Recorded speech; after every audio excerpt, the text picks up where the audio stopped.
Ligayang pagbabalik sa Anime Tunex ngayon, nasa Season 2 na tayo ng storya ng The Daily Life of Immortal King. Magsisimula ang Season 2 ng muntik ng sirain ni Wang Ling ang mundo sa pamamagitan ng pagsisikap na iligtas si Zhanrong, ang babae na minahal niya ng sobra. Sa wakas ay nailigtas niya ito at bumalik sila sa nakaraan, at wala siyang naaalala tungkol sa pangyayari, o ang kanyang nararamdaman para sa kanya.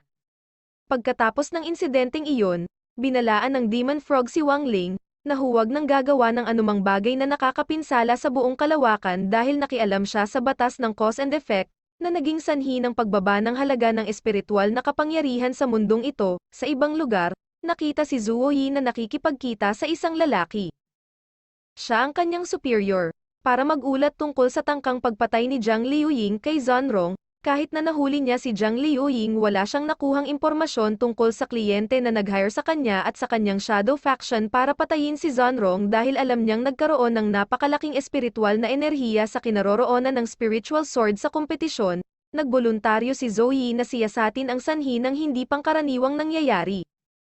Samantala sa Faction 60 High School, si Zhanrong ay tila nag-aalala sa kalagayan ni Wang Ling, habang ang mukhang hindi may larawan matapos lang ng manalo sa kompetisyon ng Spiritual Sword Competition. Kahit sa katotohanan, gusto lang niyang mamuhay ng payapa at tahimik. Hindi nagtagal ay pumasok si Pan Shenkong sa elite class at ipinaalam sa lahat ng mga mag-aaral na sila ay kukuha ng pagsusulit upang masukat ang kanilang spiritual energy sa intermediate phase. Ang sinumang hindi makapasa sa pagsusulit ay mapapatalsik sa elite class. Napagtanto na si Wang Ling ay nagkaroon ng napakababang marka ng spiritual energy. Sina Zhanrong at Sheng Chao ay nagboluntaryong tulungan siyang makapasa sa pagsusulit, ngunit lumayo lang siya. Pagkatapos, pinuntahan ni Gu Ohao si Wang Ling at nakiusap sa kanya na tumulong sa paggawa ng golden pill na maaring magpapataas ng kanyang spiritual energy dahil ayaw din ni Gu Ohao na mapatalsik mula sa elite class, lalo na matapos malaman na ang kanyang spiritual energy ay napakababa sa intermediate phase. Pagkatapos na hinimok ni Gu Ohao, sa wakas ay pumayag si Wang Ling na tumulong.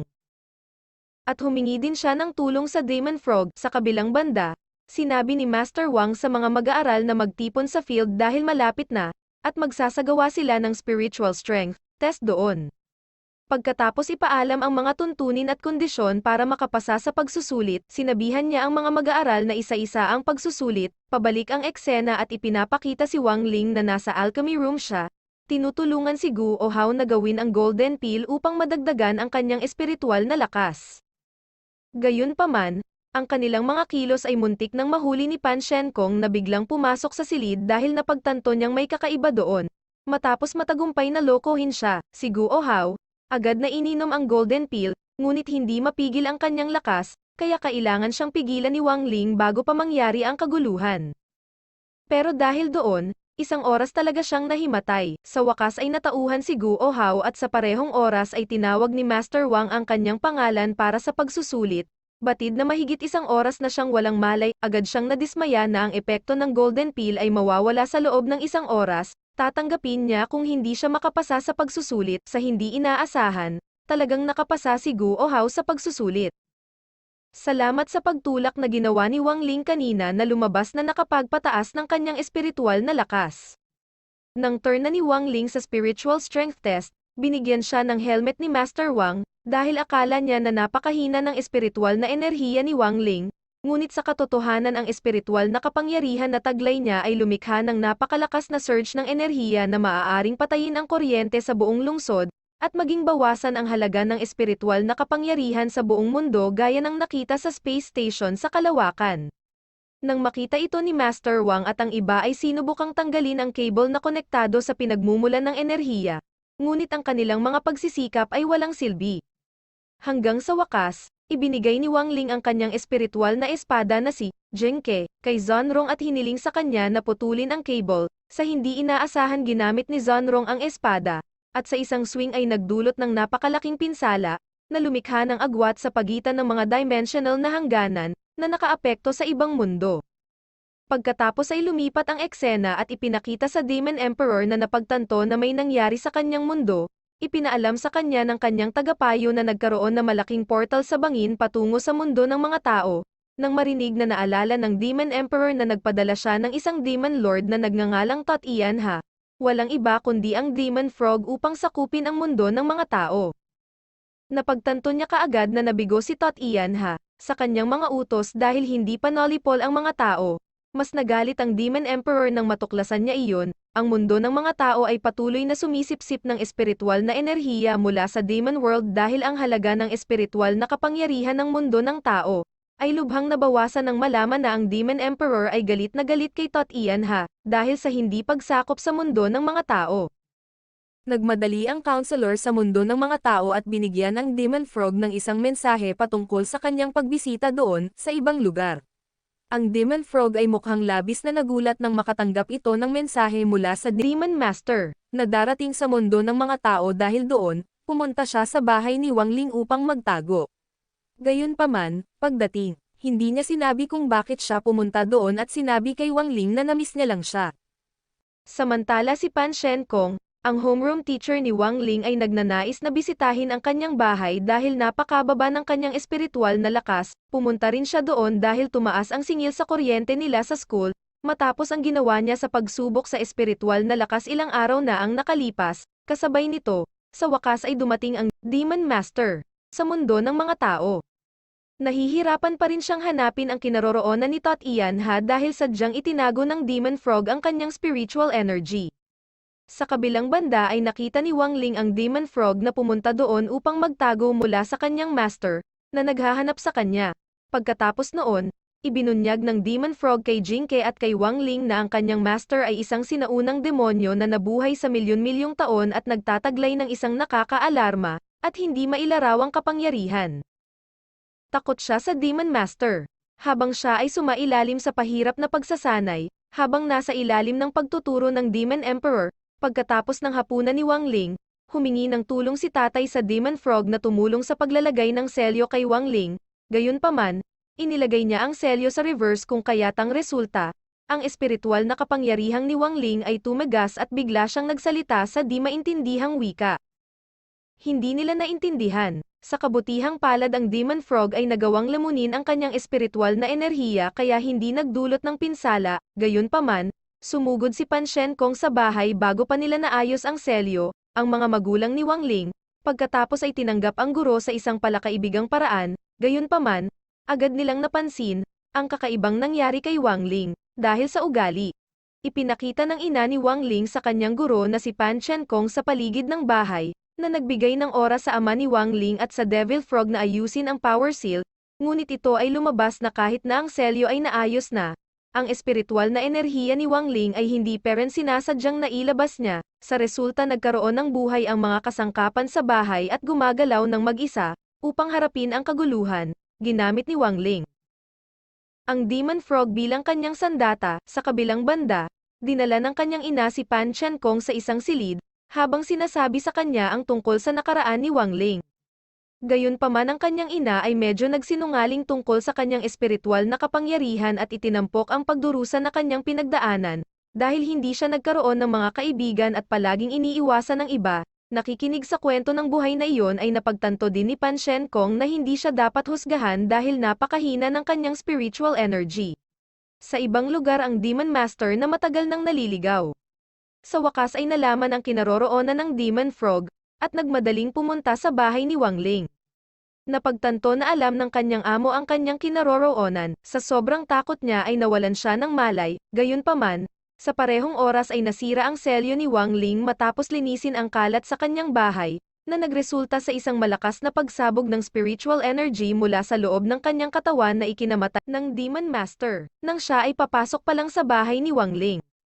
Ang Demon Frog, na nakakaalam na ang Demon Emperor na kanyang master ay patay na, naiwan lamang ang kanyang korona, mukhang gulat na gulat dahil hindi niya alam kung paano nangyari. Sa kabilang banda, sa wakas ay sinabi ni Pan Shenkong, na nagpapaalam sa mga magulang ni Wang Ling at sinabi sa kanila na mula ngayon, mas bibigyan niya ng pansin ang emosyonal na edukasyon, upang mas maunawaan ang hirap na dinaranas ng kanyang mga estudyante. Lumipat ang eksena sa nakalipas na 10 taong nakakaraan bago salakayin ng Demon Frog ang mundo ng tao. Ilang sandali bago lumitaw ang Demon Frog, isang lalaking nagngangalang Sanren ang nakitang nakasakay sa isang sword flagship, kasama ang kanyang asawang si Yuer at sila ay parehong mga assassin na nasa isang misyon. Ngunit pagkatapos ang flying sword ay nakaranas ng turbulence dahil sa biglaang pag-akyat ng espiritual na enerhiya. Binabalaan ng isang flight attendant ang mga pasahero na umupo sa kanilang mga upuan at magsuot ng mga seatbelt. Gayunpaman, walang pakialam si Yor sa babala, kaya ang kanyang katawan ay tumilapon dahil sa pagsabog. Nang magkaroon ng matinding pinsala sa buntot ng eroplano, bumalik sa kasalukuyang panahon, ang insidente ay sinabi ni Guo Hao na si Sanren at ang kanyang misis ay nawala, at di alam kung saan. Ayon sa mga alingaw-ngaw, siya ay nagtatago malapit sa Faction 60 High School, maging ang ilang estudyante ay nakilala na raw siya sa paaralan. Hindi nagtagal ay pumasok si Pan Shenkong sa klase at ipinakilala ang isang estudyante mula sa regular na klase na papasok na sa elite class dahil nakakuha siya ng mataas na puntos sa nakaraang spiritual strength test. Ang babaeng estudyante ay si Lin Xiaoyu at siya ay ang babaeng nakita ni Wang Ling sa alternative world na nalikha niya. Habang sinusubukang iligtas si Zanrong, alam din iyon ni Jingke at nagtaka kung bakit parang pamilyar ito sa kanya. Pagkatapos noon ay sinabi ni Pan Shenkong sa mga estudyante na papalitan niya si Master Wang sa pagtuturo ngayon dahil may pinuntahan siya na mahalagang bagay. Malamang na tinutulungan ni Master Wang si Zuo Yi na hanapin ang kapatid na babae ni Zhang Liuyu, si Zhang Liuyu na bahagi din ng Shadow Faction. Nagawa nilang matunton ang kanyang espiritual na enerhiya, ngunit lahat ng iyon ay isang bitag.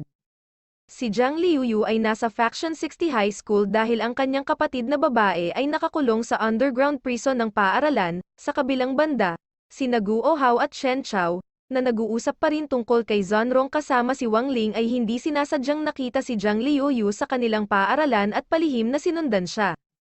Sa wakas ay nakarating na sila sa isang kwarto kung saan napagtanto nilang may nakatira pala roon. Hindi nagtagal, may mga yapak na papasok sa silid, kaya nagtago si Wang Ling at ang iba pa. Dumating si Lin Xiaoyu, at nalaman nilang nasa loob ng silid siya nakatira. Sa lahat ng oras na ito, nasangkot sila sa isang maliit na insidente sa kanya hanggang sa hindi sinasadyang mabuksan nila ang pinto sa isang tagong silid ng sabay. Sa wakas ay natuklasan ni Zhang Liuying ang kanyang kapatid na nakakulong sa piitan. Sa halip na palayain ang kanyang kapatid, siya ay tila sinadyang patayin siya para sa paghihiganti. Nahulog doon si Wang Ling at ang kanyang mga kaklase. Pagkatapos ay mabilis na sinabi kay Jingke na ilipat sila sa isa pang mas ligtas na silid dahil ang lahat ng mga silid sa ilalim ng lupa ay puno ng mga bitag. Ang eksena ay lumingon kay Zhang Liuyu na ibinunyag na ang babae ay talagang asawa ni Sanren na si Yuer. Sinabi niya sa kanyang kapatid na pagkatapos ng insidente, siya ay nahigop papunta sa Demon World at namuhay ng isang miserableng buhay sa Demon World bilang isang translator sa pagitan ng dalawang mundo. Sinabi niya na ang kanyang kapatid na babae na mastermind sa likod ng insidente, sa nakaraang 10 taon, dahil gusto niyang agawin ang kanyang posisyon bilang pinuno ng Shadow Faction. Bagamat iginiit ni Zhang Liuying na hindi siya ang sanhi ng insidente. Parang hindi niya pinansin ang sinabi ng kapatid niya at pinatamaan niya ng palaso ang kapatid niya. Gayunpaman, ang pag-atake ay napigilan ni Master Wang na saktong dumating doon. Sa kabilang banda ay naalala ni Wang Ling ang pangyayari 10 taon na ang nakakaraan nang lumaban siya sa Demon Frog, at sa kanyang pag-atake aksidenteng nataman ang sword flying boat ship kung saan nakasakay sina Zanren at ang kanyang asawa. Nagawa niyang iligtas ang mga pasahero sa eroplano. Ngunit hindi namalayan na napadpad na pala ang asawa ni Sanren doon. Samantala, sa wakas ay nakilala ni Zhang Liuyu si Master Wang at napagtanto na siya ang kanyang asawa. Sa wakas ay ipinakita nila ang kanilang pagmamahal sa isa't isa pagkatapos ng 10 taon na hiwalay. Sa sandaling iyon, tila napakaromantiko nila kaya hindi maganda ang pakiramdam niya, si Wang Ling, at ang kanyang mga kaklase. Sa wakas ay nakalabas ng silid at aksidenteng nalaman na si Master Wang at Zhang Liuyu ay tunay na nag-iibigan. Makalipas ang ilang araw, ipinaliwanag ni Master Wang ang tungkol sa pagpapanatili ng spiritual sword, na napakahalaga upang mapanatili ang tibay at lakas ng espada, dahil kung ang spiritual sword ay hindi na maintenance ng maayos, ito ay permanenteng mapipinsala. Pagkatapos naalala ni Jingke na hindi pa siya nakatanggap ng maintenance sa ngayon. Kaya pinayagan din siya ni Wang Ling na siya mismo ang pumunta para magpa-maintenance ng pag-uwi nila mula sa paaralan. Sinabi ni Zanrong sa kanyang mga kaibigan na hindi sila dapat gumawa ng pagsasaayos ng spiritual sword ng walang ingat. Pagkatapos ay dinala sila ni Zanrong sa isang spiritual sword flagship shop 4S, na medyo sikat sa lungsod. Pagdating nila doon, nagulat sila sa hitsura ni Lin Xiaoyu na nagtatrabaho doon bilang isang spiritual sword caretaker. Nang sila ay makipag-usap kay Lin Xiaoyu, sa wakas ay natuklasan nila ang kanyang nakaraan kung saan kasama lamang niya ang kanyang nakatatandang kapatid na babae mula pagkabata, ngunit isang araw nang si Lin Xiaoyu ay 8 taong gulang. Ang kanyang kapatid na babae na nagpunta upang isaayos ang spiritual sword ay hindi na bumalik. Dahil doon, nagtrabaho siya sa ilang spiritual flagship sword, at umaasang makita muli ang kanyang kapatid. Isang araw hindi lang iyon kundi ginagawa rin niya ang gawaing ito upang matugunan ang kanyang pang-araw-araw na pangangailangan. Sa katunayan, napilitan si Lin Xiaoyu na tumira sa isang hindi ginagamit na silid sa paaralan, dahil wala siyang sapat na pera para umupa ng tirahan. Hindi nagtagal pagkatapos dumating si Tan Jingxi mula sa Faction 59 High School kasama ang kanyang 2 kaibigan. Kung saan aayusin din niya ang lahat ng kanyang spirit sword, na hindi rin maliit sa bilang, at sinabi ni Tang Jingxi kay Lin Xiaoyu na tapusin ang pagpapanatili ng lahat ng kanyang mga espada sa lalong madaling panahon, dahil darating agad siya upang kunin ang mga ito kinabukasan. Kaya't sinubukan ni Zhongrong na ipagtanggol siya dahil hindi niya maaaring matapos agad ang sword treatment dahil sa dami nito. Gayunpaman, pinigilan niya si Zhongrong na makipag-away kay Tang Jingxi dahil ayaw niyang mawalan ng trabaho at mag-o-overtime para matupad ang kahilingan nito. Alam na gusto talaga ni Lin Xiaoyu ang mga spiritual sword, ngunit wala man lang itong sarili na spiritual sword. Plano rin ni Zhongrong na bumili ng spirit sword para sa kanya. Gayunpaman, nagkaroon ng ideya si Wan Ling na siya mismo ang gumawa ng spirit sword, sa halip na bilhin lang ito para sa kanya. Si Zhongrong at ang iba ay sumang-ayon sa kanyang ideya.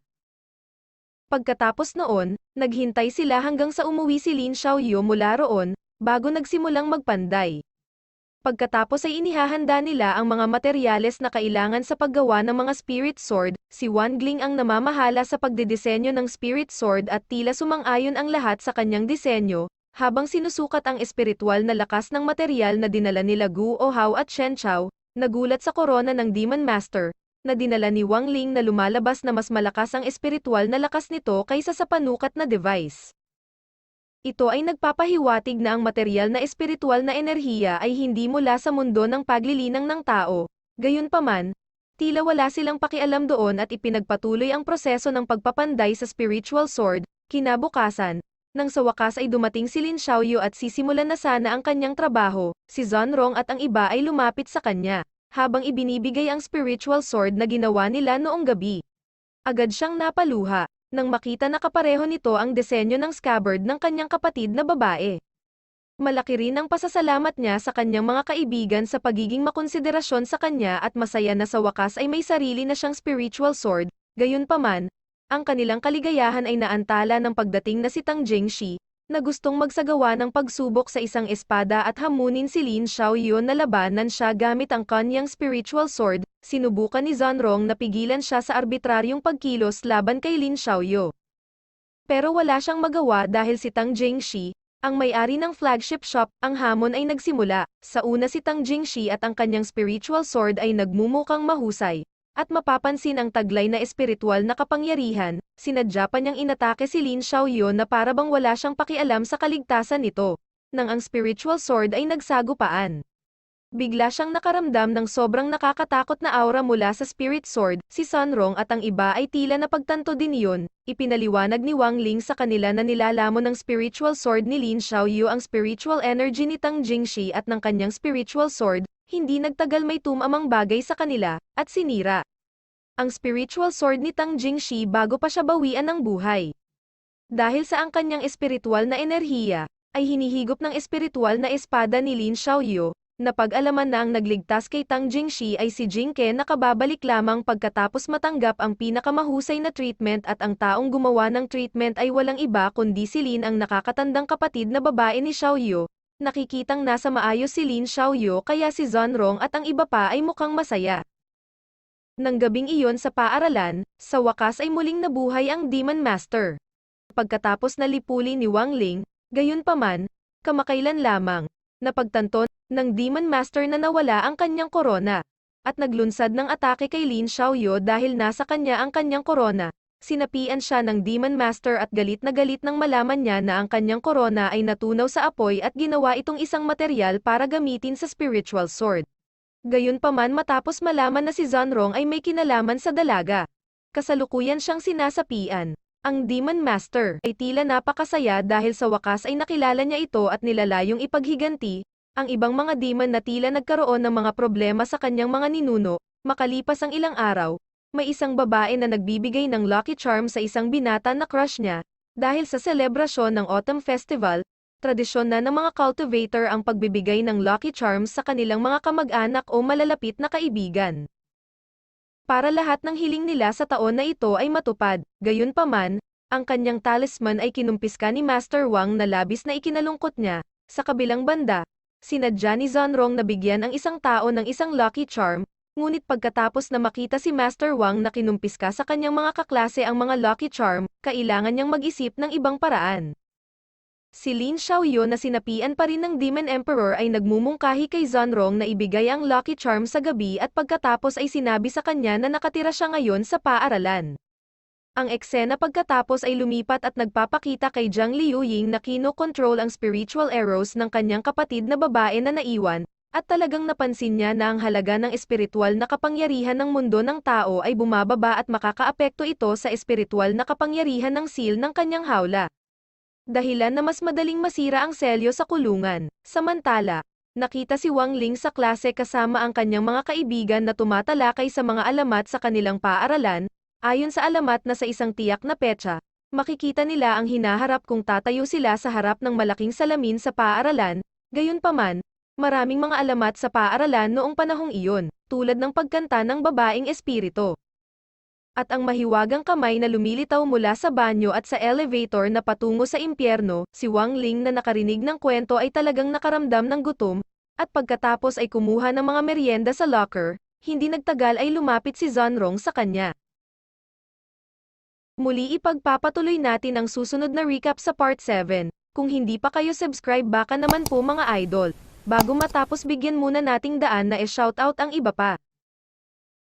Jerry Lucena, Jerry Glino, Romahey Sonza, Rod Aizan Yi, Ses, Miko Kasama, Marvin Balahadia, Alicia Cabanela, Daisy Canilez, Andre Punla, Mary Rose Antonio, Justin Lee B. Hipolito, Alaine Ibanez, Mark Lee Borace, J. Bern Acer Faran and Alker, Jerry Glino, Noel Bites, Jericho Luntok, Nazar Salameda Ramil Balagtas Fritz Danks Gerald Albs Rom Gamang Sherwan Adlock Alexander Pamitan RJ Manrique, Michael Satana Princess Joy Chavez Rhea Noriega Serve Central Inc. Gapan Dave Bacos 11 Pancho Jr. Jonathan De La Cruz Justine Sabiaga Hipolito, Eileen Gervoso Alfred Lin Gaya Angelo Española Angelo Villa Cruz Antonio de Guzman Archie 2C RJ Ocampo Ashbat naman Boy Tigas Official, Buhay Delivery, Charlito Estopia, Chris Balaoro, Krisha M. Kuya Siege, Christopher John Batasin, Kuromichi, Don Inopia, Dale Vincent Besmay, Darwin the Gert, Darwin Dumapit, Darwin Angente Dean Mark Waiko Dennis Tura DJ Cosdori Antonio Edmar Alabatan Ellen Fajardo Figel Oranto Felix Guapo for Alan Sismi.